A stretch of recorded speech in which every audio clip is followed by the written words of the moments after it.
Hello my dear students, how are you. I hope कि आप सब ठीक होंगे।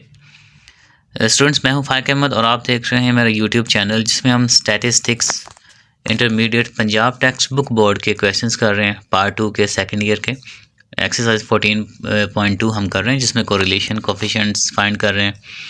तो इसका 7 का ए पार्ट और बी पार्ट हम जो है इस क्वेश्चन में सॉल्व करते हैं।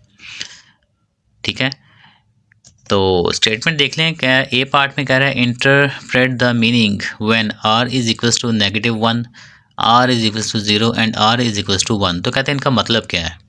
ठीक है, इस तरह के क्वेश्चंस एमसीक्यूज में और शॉर्ट क्वेश्चंस में डेफिनेशंस में आते होते हैं। ठीक है, इसीलिए मैं आपको ये करवा रहा हूँ, ये इंपॉर्टेंट चीज़ है, आपने समझनी है इसे। और फिर सेकंड जो बी पार्ट है इसमें कह रहा है sketch scatter diagrams which illustrate.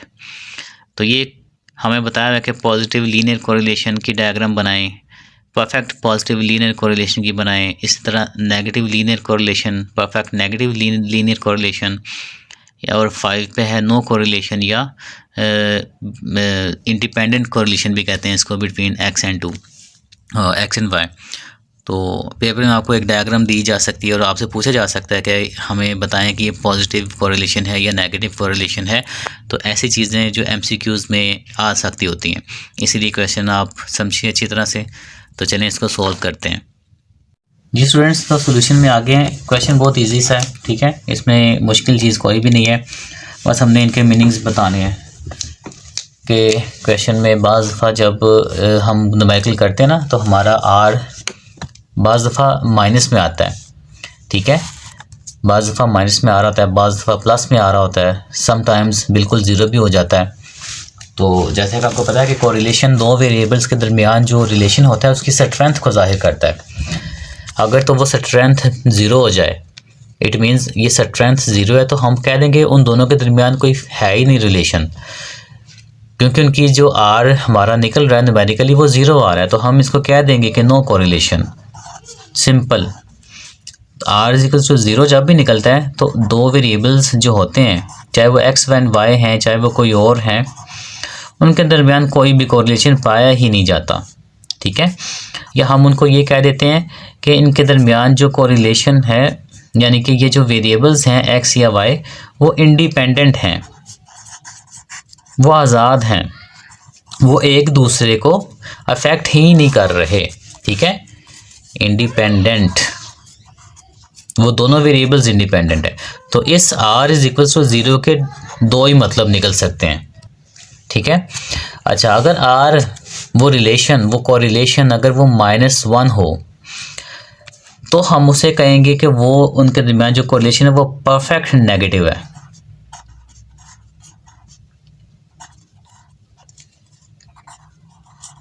Because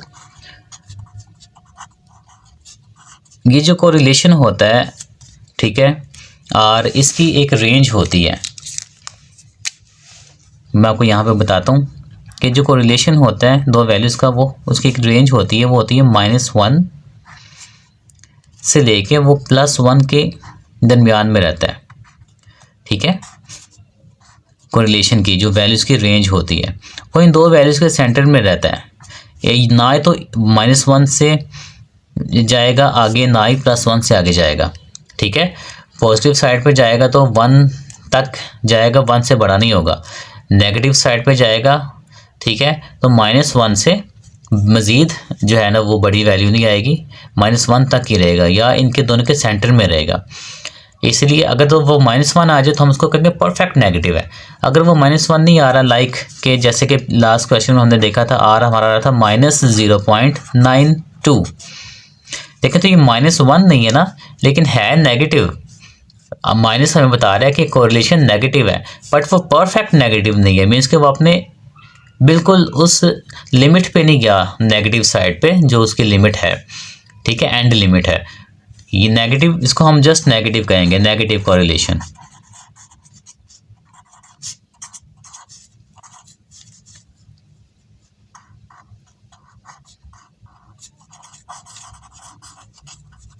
तो इसको हम परफेक्ट नेगेटिव नहीं कहेंगे, ये जस्ट नेगेटिव कोरिलेशन है। इसी तरह पॉजिटिव साइड पे जब आओगे तो आप पॉजिटिव साइड पे आर का जो एंड पॉइंट है वो +1 है।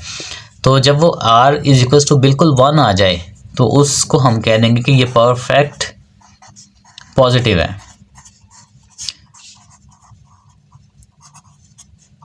परफेक्ट पॉजिटिव कोरिलेशन, ठीक है। और अगर समटाइम्स हम देखते हैं कि हमारे क्वेश्चन में r आ रहा है 0.56, ठीक है, या कोई भी पॉजिटिव साइड पे, तो वो जस्ट पॉजिटिव वैल्यू होगी तो हम उसको पॉजिटिव कोरिलेशन कहेंगे, उसको परफेक्ट पॉजिटिव कोरिलेशन नहीं कहेंगे, वो जस्ट हमारा पॉजिटिव कोरिलेशन होगा। तो ये -1, 0 और 1 का ये मतलब था, ठीक है। ये हमारा ए पार्ट था जिसमें हमने इंटरप्रेट कर दिया है कि हमारा r नेगेटिव जब हो तो उसको क्या कहते हैं, उसको कहते हैं परफेक्ट नेगेटिव कोरिलेशन। r जब 0 हो जाए तो 0 बताता है कि जनाब दोनों में कोई कोरिलेशन है ही नहीं, दोनों इंडिपेंडेंट वेरिएबल्स हैं, आज़ाद हैं, एक दूसरे को इफेक्ट ही नहीं कर रहे। और r+1 हो तो वो परफेक्ट पॉजिटिव होता है। ओके, अब बी पार्ट की तरफ चलते हैं। अच्छा, 7 के बी पार्ट में उसने हमें कुछ चीज़ें बताई थी कि पॉजिटिव कोरिलेशन का ग्राफ बनाएं या परफेक्ट पॉजिटिव कोरिलेशन का ग्राफ बनाएं, ठीक है। ये सारे ग्राफ तो मैंने ग्राफ थोड़े से पहले तो खुद ही बना लिए हैं, अब मैं मज़ीद इनको जो है एलेबोरेट कर देता हूँ। पॉजिटिव कोरिलेशन और परफेक्ट पॉजिटिव कोरिलेशन का जो ग्राफ होता है, आपने स्टूडेंट्स याद रखना है कि वो हमेशा left to right, down to up जाता है, ठीक है।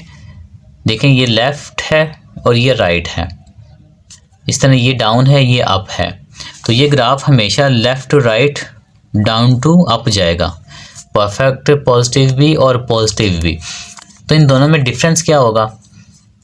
डिफरेंस देखें, परफेक्ट पॉजिटिव जो होता है ग्राफ, या सॉरी पहले इसको देख लें, पॉजिटिव कोरिलेशन का जो ग्राफ होता है इसमें हमारे पास ये जो वैल्यूज़ दी जाती है ना एक्सिस के ऊपर, यानी कि 0 से एक्स एक्सिस पे जो वैल्यूज़ होंगी, और इसी तरह ये वाई एक्सिस पे भी कुछ वैल्यूज़ होती हैं, तो इन वैल्यूज़ का पेयर्स होते हैं। यहाँ पे कोई भी पॉइंट लिए ना हम, जैसे कि फ़र्ज़ करें ये एक पॉइंट है, इस पॉइंट पे एक वाई की भी वैल्यू होगी और एक एक्स की भी वैल्यू होगी, ठीक है। फिर ही वो पॉइंट बनेगा ना, और पॉइंट्स को मिलाते हैं तो लाइन बनती है, कर्व बनती है। तो ये जो पॉइंट्स होते हैं ये बिल्कुल लीनियर फॉर्म में, यानी कि स्ट्रेट फॉर्म में नहीं होते, ये ऐसे इस तरह से, लेकिन इनकी जो मूवमेंट होती है ना वो पॉजिटिव साइड पे होती है, यानी कि नीचे से ऊपर की तरफ जा रहे होते हैं, लेफ़्ट टू राइट।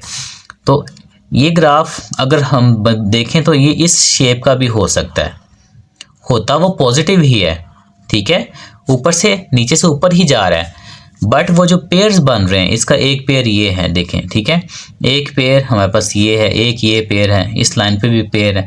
वो जो पेयर्स होते हैं हमारे पास वो बिल्कुल स्ट्रेट कर्व में नहीं होते, लेकिन उनका जो डायमेंशन होती है वो पॉजिटिव साइड पे होती है। बट परफेक्ट पॉजिटिव की अगर बात करें तो इनके जो पेयर्स होते हैं वो बिल्कुल सेम लाइन के अंदर एक ही स्लोप के साथ, एक ही डिफरेंस के साथ जो है वो हमें पेयर्स मिलते हैं, ठीक है। तो इसीलिए जब हम इनको मिलाते हैं सारे पॉइंट्स को, यानी कि y की वैल्यू इधर भी है, इसी तरह x की भी कुछ वैल्यूज़ हैं, इनको मिलाने से पेयर्स बन रहे हैं, तो ये जब पॉइंट्स हम मिलाएंगे तो हमारे पास जो लाइन बनेगी वो बिल्कुल सीधी बनेगी, जैसे कि ग्रीन कलर की आपको नज़र आ रही है। इसलिए इसको परफेक्ट कहते हैं कि ये परफेक्ट पॉजिटिव है, ठीक है, ये बिल्कुल एक स्ट्रेट फॉर्म जो है वो बना रहा है। जबकि जो इसमें होता है खाली पॉजिटिव कोरिलेशन में वो स्ट्रेट फॉर्म नहीं होती, ठीक है, उसका रुझान ऐसे होता है, वो टेढ़ा मेढ़ा भी बनता है, लेकिन होता वो पॉजिटिव साइड पे है, पर परफेक्ट नहीं होता, जबकि ये परफेक्ट होता है। और नेगेटिव का भी यही सीन है, ठीक है, नेगेटिव साइड पे जो हमारे पास बनते हैं वो ऊपर से नीचे डाउनवर्ड आ रहे होते हैं, लेफ़्ट टू राइट होता है, ठीक है। और ये जो ग्राफ है ग्रीन कलर का ये नेगेटिव है, इसमें जो पेयर्स हमारे पास आ रहे होते हैं उनका रुझान तो नीचे की तरफ ही होता है, बट उनकी स्लोप एक जैसी नहीं होती, उन पॉइंट्स के दरमियान जो फ़र्क होता है वो एक जैसा नहीं होता। जबकि परफेक्ट नेगेटिव की बात करें तो परफेक्ट नेगेटिव में वो जो सारे पॉइंट्स बन रहे होते हैं वो एक ही लाइन में होते हैं, लिहाजा वो सारे के सारे उनको मिलाने से एक परफेक्ट हमें स्लोप मिलती है नेगेटिव साइड पे, इसीलिए उसको हम परफेक्ट नेगेटिव कोरिलेशन कहते हैं। एक्स और वाई के दरमियान जो ताल्लुक एक पाया जा रहा है वो परफेक्टली नेगेटिव है और उनके जो स्लोप है वो सेम रहती है। नो कोरिलेशन या ज़ीरो कोरिलेशन की बात करते हैं तो उसमें हमें समझ नहीं आ रही होती कि एक्स की या वाई की जो पॉइंट्स हैं जब उनको मिलाएंगे तो हमारे पास कोई ना समझ के ग्राफ की समझ नहीं आ रही थी, वो कभी ऊपर कभी नीचे, कभी दाएं कभी बाएं, कभी आगे कभी पीछे, तो वो पॉइंट्स की ना तो वो कोई शेप नहीं बनती, ना नेगेटिव ना पॉजिटिव। तो वो कह लें कि एक हमें पता चल जाता है कि इनके दरमियान कोई भी कोरिलेशन नहीं पाया जाता है। तो इसी तरह इनके ये डॉट्स जो होते हैं ये आपस में गुडमुड होते हैं, इसीलिए हम इसे कहते हैं कि ज़ीरो कोरिलेशन है। एक्स का और वाई का आपस में कोई ताल्लुक है ही नहीं, कोरिलेशन इनमें है ही नहीं। ठीक है, तो ये छोटा सा क्वेश्चन था जिसमें हमें कुछ ग्राफ समझने थे और इंटरप्रेट करना था कुछ चीज़ों को। तो चलें नेक्स्ट वीडियो में मिलते हैं। ये लॉन्ग क्वेश्चन में कभी नहीं आया, ये हमेशा शॉर्ट फॉर्म के क्वेश्चंस के लिए ही इस तरह के क्वेश्चंस आते होते हैं। ठीक है, तो स्टूडेंट्स चैनल पे अगर आप न्यू हैं तो सब्सक्राइब करिए, बेल आइकन प्रेस करें ताकि आपको अगले सारे वीडियोस मिलते रहें, लेक्चर्स मेरे। तो बाकी अपने क्लास फेलोज़ के साथ भी शेयर किया करें, जो स्टैट्स के स्टूडेंट्स हैं, आपके जूनियर हैं या आपके जो साथ वाले हैं, इवन कि आपके जो सीनियर्स हैं, उनको भी जो है वो ज़रूर मेरे चैनल को आगे कीजिएगा। ठीक है, तो चलें, अपना ख्याल रखिएगा, टेक केयर, अल्लाह हाफिज़।